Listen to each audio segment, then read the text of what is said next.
Hi there guys, in this video I will show you how to clear Viber call history. Firstly, what you need to do when you open up your chat section, for example, here you need to tap right down on the second selection, which is calls, and here you're gonna find out all recent calls or different areas which are connected to your contacts.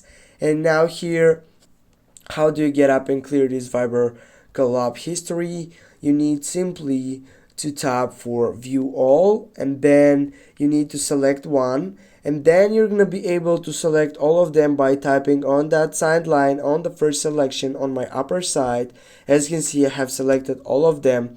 Now if you want to clear all these sections, you need to tap on the trash on the second selection on your right upper side. And as you can see guys, we have cleared our Viber call history. Thanks for watching. Don't forget to hit that like and share the video. See you soon guys.